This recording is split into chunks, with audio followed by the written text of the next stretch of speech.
Okay, my name is Cristina Santamaria Graff, and I'm an associate professor of special education in urban teacher education. I'm involved in working with families of children with disabilities, and for the last 5 or 6 years, I've been involved specifically with family as faculty projects, where family members of children with disabilities work with me to teach and to do research regarding the well-being of students with disabilities. We were able to interview and work with several families who have children with disabilities and who were from different backgrounds, including coming from different racial, ethnic, language, and ability backgrounds.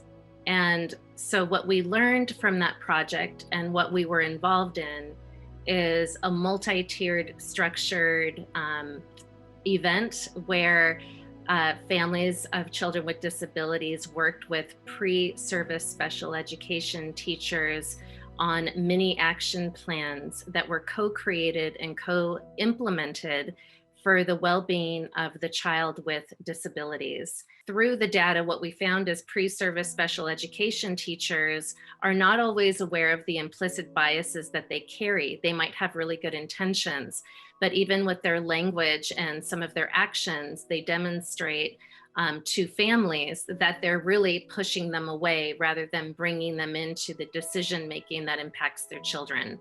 So what we're looking at with family as faculty is our ways to present knowledge and wisdom from the perspective of the family members as co-educators to really influence and impact any deficit-driven perspectives that pre-service teachers may have, so that they become more asset-based ones, and then pre-service teachers begin to think about working with families in collaborative structures that really lead to important partnerships. So we were able to write an article with a team of people, including a family member, a parent, that was published in Preventing School Failure, Alternative Education for Children and Youth, which is a peer-refereed journal. And we wrote about examining pre-service special education teachers' biases and their evolving understandings about families through the family as faculty approach. We were also able to present at the university on family as faculty, some of the work that we were engaged in.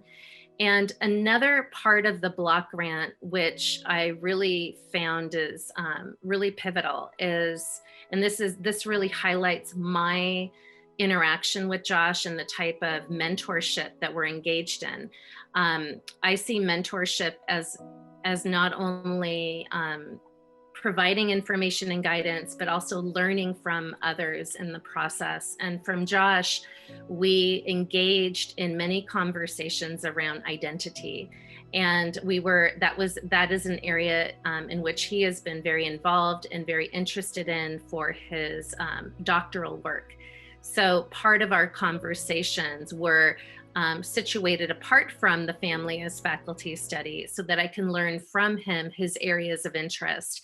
So we, through those conversations, were able to write a chapter in this book here, which is Unhooking from Whiteness. It's a process. And we wrote a chapter called Beyond the Color Lines, which is a duo ethnography of multiraciality and unhooking from whiteness. And so we were able to pool our resources and our research interests together and create a product of which we're both very proud.